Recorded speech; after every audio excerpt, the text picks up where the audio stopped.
Әулет құпиясы 27 және 31 бөлімдері. Бүгінгі бөлімінде барлық кінәні Джагланың әпкесі Махинурға жабады. Яғни Махинур Тахир мырзаны өлтірді деген айыппен тұтқынға түседі. Бірақ әпкесі ешқандай да жауап қатпай, тіпті мен істедім деп те айтпай, бұл Джагланы қинайды. Джагла әпкесіне адвокат болады. Махинур шындықты айтудан қатты қорқады. Ал сыртта оны ойымдаған ескі жігіті Синан тұр. Ол айтпады ма, маңызды айдақты айтпады ма дейді. Бірақ айтпағанын айтады. Бұнда Махинурдың ешқандай кінәсі жоғын Синан ғана қайталап айта берді. Бикрам болса Махинурды сот залының алдында күтіп тұр. Мен Махинурды ұстап берген адамды өлтіремін. Мен оның орнына түсемін, ол ешқандай кінәсіз деп, тіпті сыртта өз-өзін ұстай алмай, оның адамдары Бикрамды қорқыштап, тіпті сот залына жібермеуге тұр. Меликтің жігіті Кенжо болса қуанып тұр, шынымен де кінәлі дейді. Алайда Махинурдың ешқандай кінәсі жоғы Синан ғана және Махинурға ғана дәлел. Десе де сот залында оның пальтосындегі қан ізі Тахир мырзаға тиесілі болғаннан кейін барлық айғақ Махинурға тиесілі. Алайда шын мәнінде Меликтің өзі өлтірді. Өз әкесіне пышақ тықты. Өйткені Меликті кінәлі еткен. Мелик қатты шуланып, бірақ ол оны алдағы уақыттағы сериалдарында көрінеді. Ал мұнда Доғанның алғашқы махаббат Доған мен Джаглаға қызықтап тұр. Махинурға осылайша қолын кісендеп алып кетіп сот залына барадыр. Тек Синан ғана іштей қайғырып тұр. Махинур барлық шындықты білсе де мүлдем айтқан емес, айтқысы да келмейді. Сот залында да ол өзін қорғай алмады. Тіпті ешқандай кінәлі емеспін деп те айтпады. Сол үшін де сот оны үлкен жаза, көп көлемді жаза берілді. Алайда осы кезде Доған тоқтап, сот мырза, Махинурдың не жағдайда түскенін мен айтып берейін. Оның әкесін менің әкем Тахир өлтірген деп бар шындықты айтады. Осыдан кейін сот алдағы уақытта тағы да қараймыз деген секілді шығып кетеді. Бірақ өкінішке орай Тахирдің адамдары көп болғандықтан алдағы бөлімдерінде ешқандай да Тахир кінәлі болмай, оның орнына Доғанды кінәлі етіп қояды. Жалған жаба жабу мақсатында. Махинур болса Меликтің қасына сотталып кетеді. Қанжолы әулетіндегі шындықты айтқан Доғанға қатты қуанған Джагла жылап жібереді. Барлығы түрмеде күтіп отырады. Тахир мырзаны өлтірген Қанжолының қылмыскері келеді.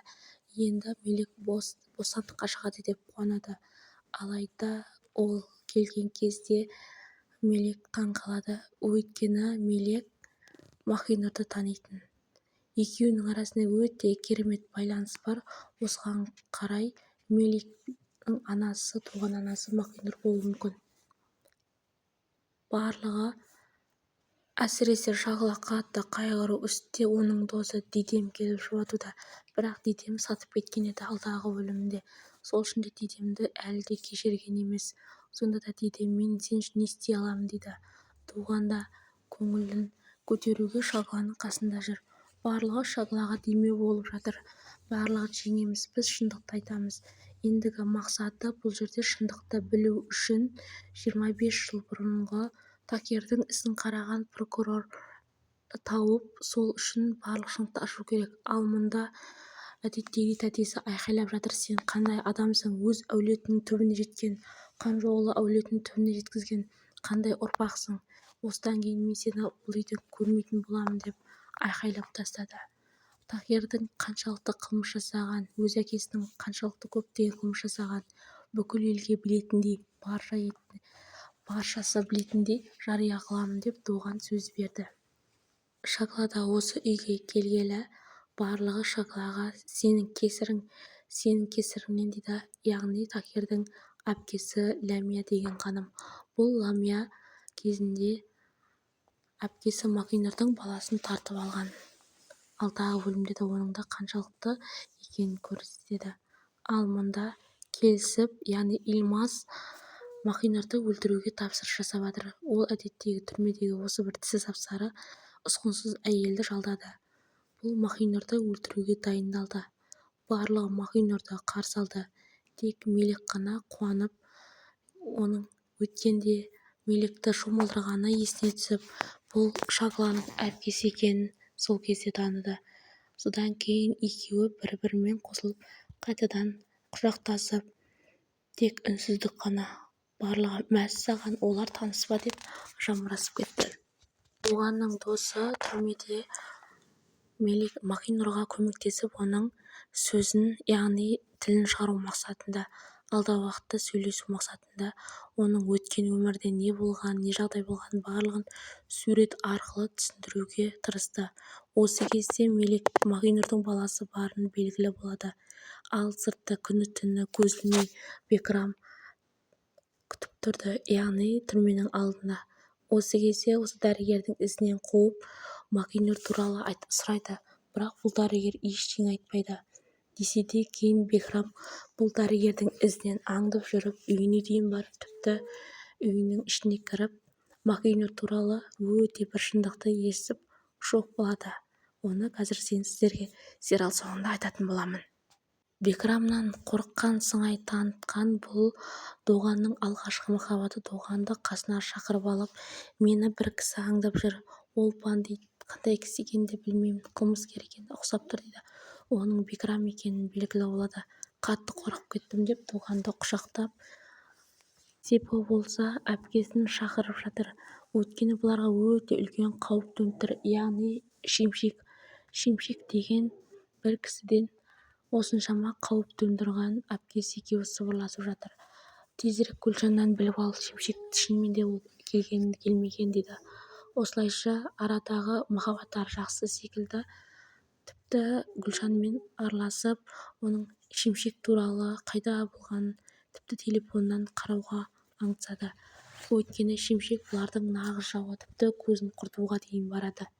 Ол Шемшек туралы алдағы уақытта тағы да айтып беремін. Доғанның қайта келуін күткен Шағла не істерін білмей телефонға қарап, мен жата беремін, келесің бе дегендей SMS жазып қалдырады. Осы сәтте Доған шынымен Шағланың үйінің алдында, есік алдында тұрғандығын. Содан кейін қатты оқып, ол өз-өзін жайсыз бір жағынан қуанып кетті. Өйткені мен қасыңдамын дейтін. Екеуі бір-біріне өлерде ғашық болса да, сезімдерін тек іштей ғана жасыра алады.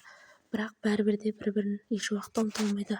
Ал мұнда Махинордың не істеген, не қылған, қалай білу үшін жанын салып жүрген Бекрам махаббаттан өртеніп, тіпті екі қолын осы отқа да тастамақшы болады. Алайда бауырлары құтқарып қалады. Мен Махинордан еш уақытта бас тартпаймын дейді. Ал мұнда Махинор найзағайдың дүрсілінен қатты қорқып жатыр. Оны Елмаз жалдаған адам өлтіргісі келеді.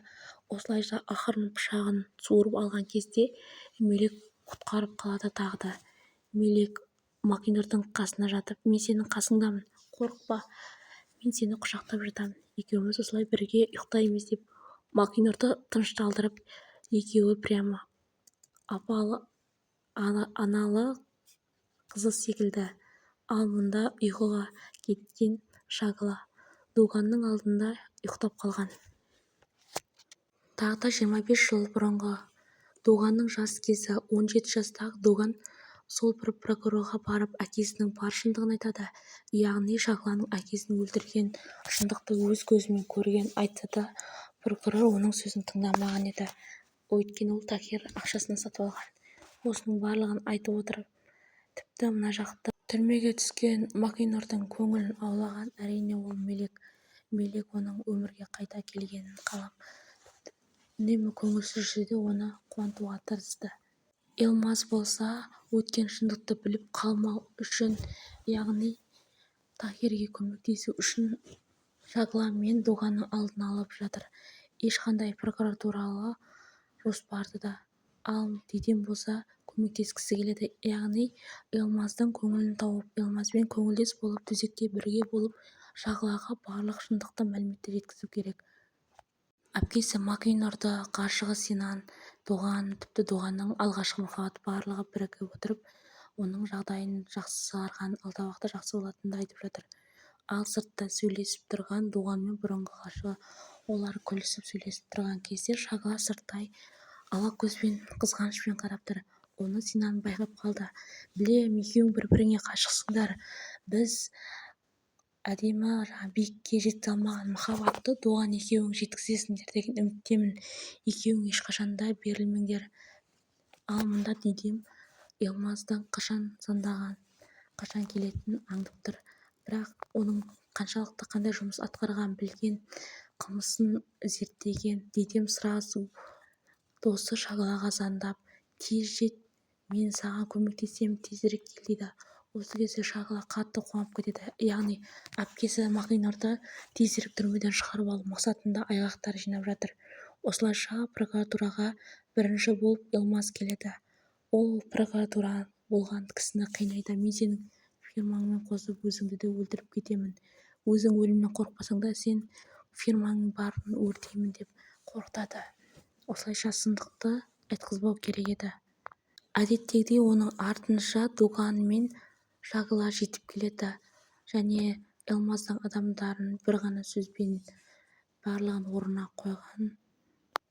Бекрам болса түрмедегі жұмыс жасап жүрген, яғни Махинордың психологының телефонын тауып алып, бетін ашып, және ол телефонда қандай жаңалық бар Махинор туралы деп ашып қараған кезде өз-өзіне келе алмайды. Яғни Махидың Синаннан баласы барын естіп шок болып қалады. Енді не істерін білмейді. Ал мұнда әдеттегі прокуратуралды Махи үшін әкеліп жатқан. Қайтадан түрмені көрсетеді. Түрмеде Махинор ол туалетке кеткен кезде әлгі жексұрын Махинорды өлтіруге тырысқан кезде Мелек абайсызда пышақты өзіне тығып алады. Таксиде келе жатырған Синан ағасы алдағы уақытта осы көлікпен келе жатады, яғни қасындағы прокурормен. Екеуі де көлік апатына ұшады, яғни Елмаз бен Такер мырзаның бірігуіне байланысты жоспарлары Синанды да от жалмап кетеді. Аға деп, яғни бауырым деп айқайлаған және шок болған Шағала Дуған екеулері не істерлерін білмейді. Өйткені көз алдында көлікте Синан жарылып кетеді. Алайда бұл кино болғаннан кейін Синан қандай себеппен қалай екені белгісіз, бірақ осы бір апаттан Синан тірі қалып, прокуратура болған кісі өліп кетеді. Іс бітті деп Елмаз адамдары звондап, ол қуанып тұрады. Яғни бұл жерде төсекте жатқан Такердің түрі көрінеді. Яғни Такер осы уақытқа дейін өтірік ауырған болып шығады. Есін жиған Такер барлығына тағы да араласып кетеді. Өйткені шындықтың көзін жойды, бетін жойған мақсатта. Тіпті оған қуанып тұрған әпкесі Ламия да бар. Барлығы оның жоспары осы екен. Ал мұнда аға деп әлі де қайғырып тұрған Дуған не істерін білмей жатыр. Осы кезде көлік жедел жәрдем келіп, ағасын жедел жәрдеммен алып кетеді. Енді ағамнан айырылдым, бітті деп ойлайды. Алайда барлығы жақсы.